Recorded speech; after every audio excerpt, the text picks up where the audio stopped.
Vietnam কিন্তু total রপ্তানিতে আমাদের পিছনে আছে, যদিও ভিয়েতনাম এই মুহূর্তে ইউএস মার্কেটে কিন্তু এক নম্বর স্থানে চলে গেছে। চায়না পিছিয়ে গেছে, ভিয়েতনাম এগিয়ে গিয়েছে।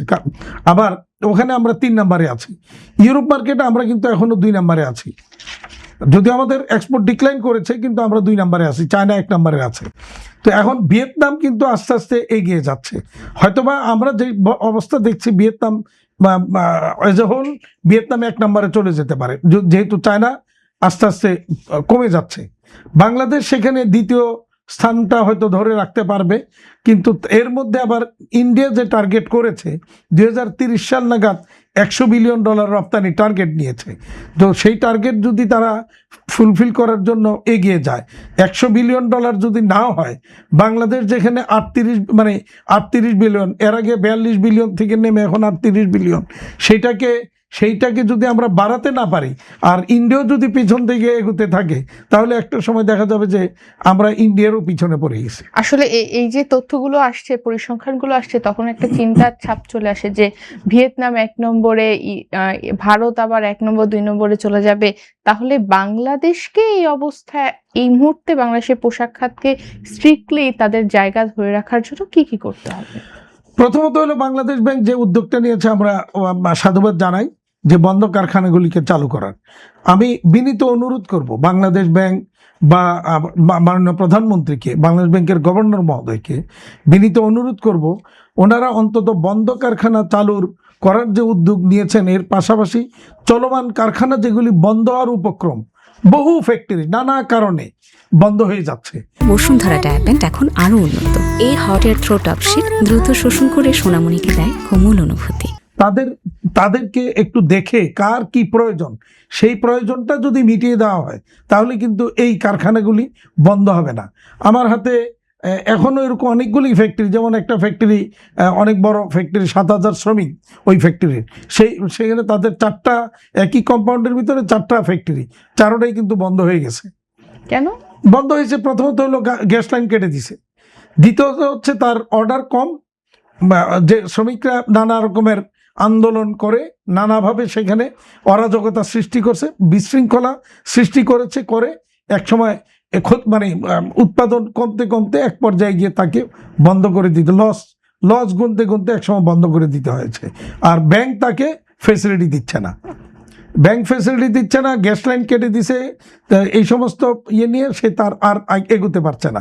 7,000 শ্রমিক, তার 4টা ফ্যাক্টরি সবগুলি বন্ধ হয়েছে। এরকম আরও অনেকগুলি ফ্যাক্টরি বন্ধ হয়েছে। ইউনিক ডিজাইন একটা ফ্যাক্টরি ওই গাজীপুর বোটবাজার, এখানে তারও ওখানে 2টা ইউনিট বন্ধ করে দিতে বাধ্য হয়েছে।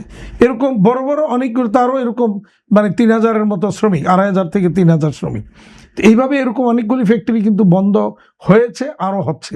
তো এই জায়গায় আমি বিনীত অনুরোধ করব, অন্তত যেগুলি বন্ধ হয়ে যাওয়ার উপক্রম হয়েছে, বাংলাদেশ ব্যাংক যেন সেই জায়গাটাতে একটু নার্সিং করে, তাকে কাউকে হয়তো তার ইনস্টলমেন্টের সাইজটা একটু ছোট করে দিতে হবে। সে হয়তো ইনস্টলমেন্ট দিতে পারে নাই, ঋণের কিস্তি পরিশোধ করতে পারে নাই, ক্লাসিফাইড হয়ে গেছে। কেন পারে নাই?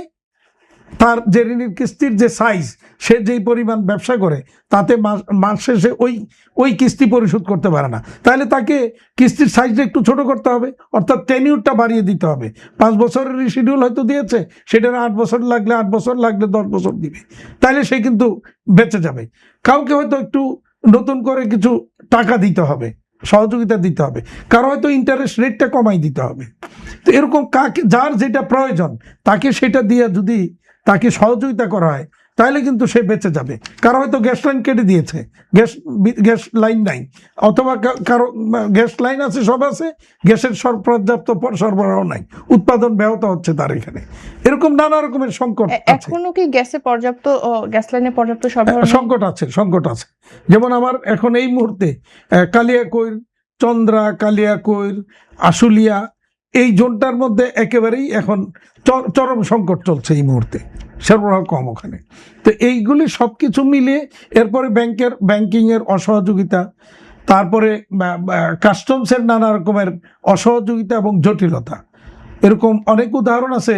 আমাদের একটা ফ্যাক্টরি তার 3 কন্টেনার পণ্য রপ্তানি করেছে বিদেশে, তো 3.5 বা 4 লাখ ডলারের পণ্য পণ্য রপ্তানি যাওয়ার পরে সে বুঝতে পারছে যে সে একটা ফ্রডের পাল্লায় পড়ছে।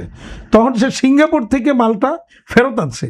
কাস্টমস এই মাল তাকে ছাড় দেয় নাই 6 মাস 7 মাসের মতো আটকিয়ে রেখে। এরপরে আমি অনেক দেন দরবার তদবির করে এনবিআর চেয়ারম্যান মহোদয়কে ধন্যবাদ, সাবেক চেয়ারম্যান এবং সাথে মেম্বার যারা কাজ করেছেন করে তারা এই পণ্যটা ছাড় করার একটা ব্যবস্থা করে দিয়েছেন। কিন্তু ছাড় করতে গিয়ে যখন আনতে গেল গিয়ে দেখলো তার 1 কোটি টাকার উপরে ততক্ষণে পোর্ট ড্যামারেজ আর কন্টেনার ড্যামারেজ হয়েছে। এরপরে সে পোর্ট ড্যামারেজ মাপ করার জন্য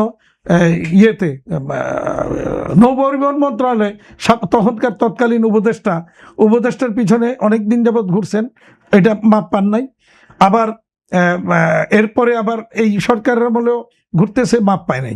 ফলে এখন সে কিন্তু এই পণ্যটা আর ফেরত আনতে পারে নাই, এখনো ফেরত আনতে পারে। সে বিষয়ে কি আপনারা মাননীয় প্রধানমন্ত্রী বা আমাদের মন্ত্রী আমি সব লেভেলেই এই সংবাদটা পৌঁছে দিয়েছিলাম, চেষ্টা করেছিলাম, কিন্তু আলটিমেটলি বর্তমান সরকারের সাথে কথা হয়েছে না। বর্তমান সরকার না, এনবিআর কে তো আমি অবহিত করেছি। এই সরকারের সাথে আর এটা নিয়ে আমার সাথে কথা হয়নি।